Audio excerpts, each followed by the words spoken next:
Thank God, my good friend Marvin Carter doesn't work at that TK Stanley company in North Dakota anymore. I heard that. So, where is Marvin working at now? Marvin is working for another company in North Dakota that does the exact same kind of work.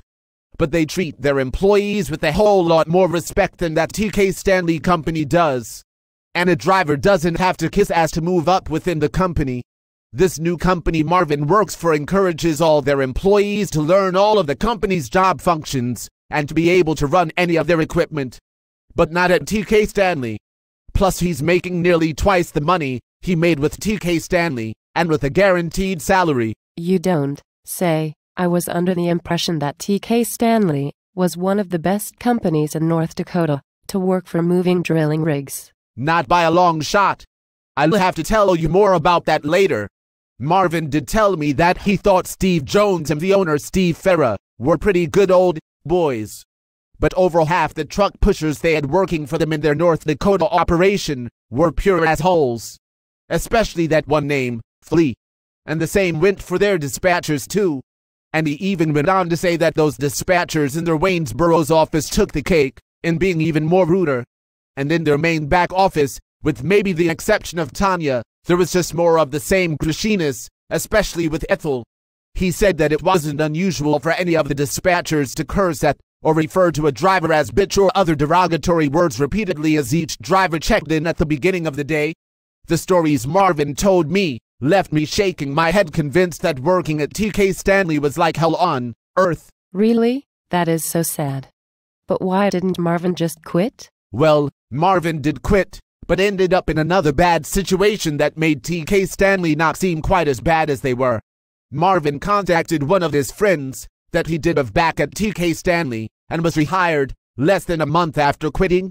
But the managers in charge put Marvin opposite the old crew that he had been working with, and in an even more hostile environment. But how are you so certain that it wasn't Marvin's job performance that made him such an unwanted employee at those TK Stanley locations? Well, if that was the case, Marvin would have been written up and fired, or never rehired after he quit, but such couldn't have been the case.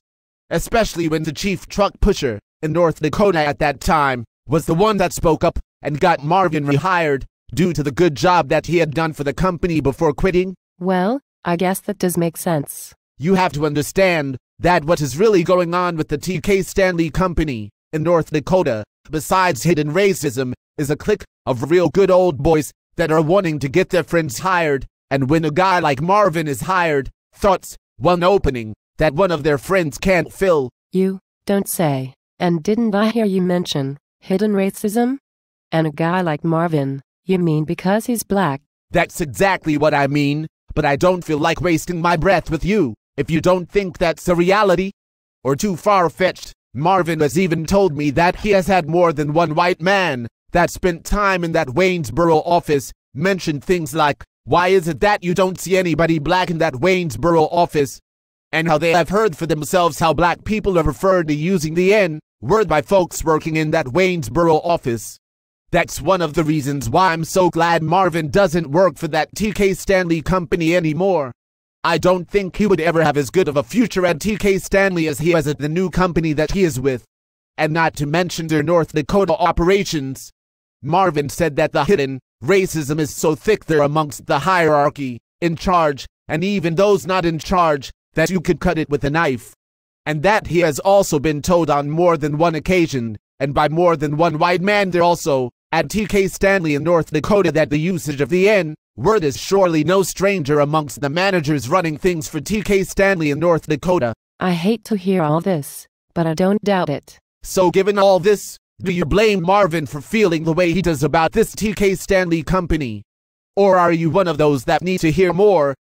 Because this is really just the tip of the iceberg. I'm just shaking my head. I'm sure if someone would interview all of the former black employees of the TK Stanley company on this subject, it could be enough content gathered to write a book as thick as a set of World Book encyclopedias.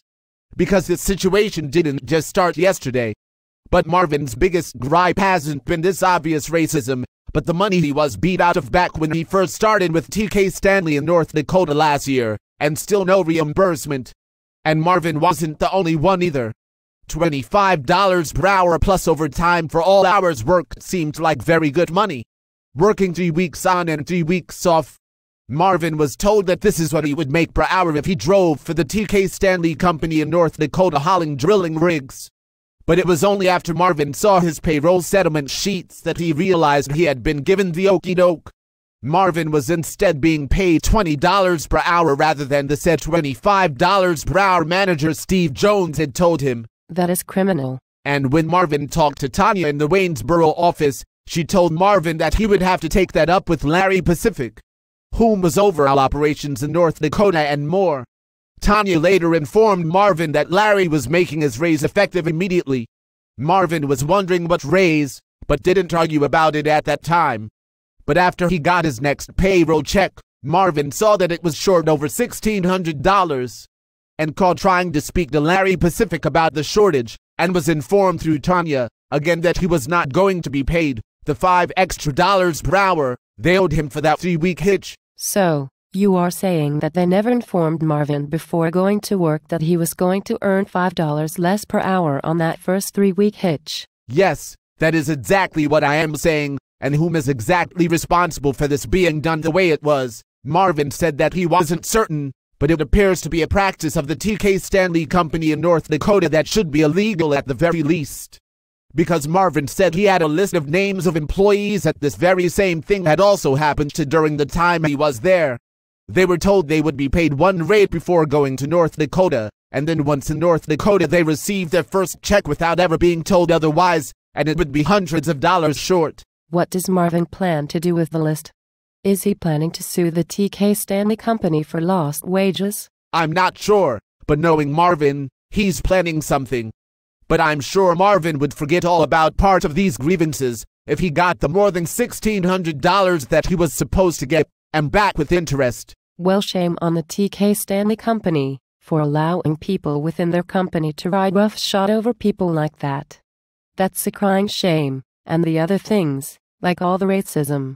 You would have thought things like that wouldn't happen in this day and age. Yes, you're so right. Well, I've got to go right now, but next time I'll tell you what Marvin had to say about a few other issues. Okay, and thank you for sharing all of this with me about your good friend, Marvin. And tell him I wish him the best. It's sort of hard to believe that Steve Jones, or the owner, Steve Farah, would know anything about this since they both have much more bigger fish to fry. But I believe if those two men knew, they would do as much as they could to make things right for Marvin, and the others whom were practically robbed. You were so right. Maybe someone should let them know.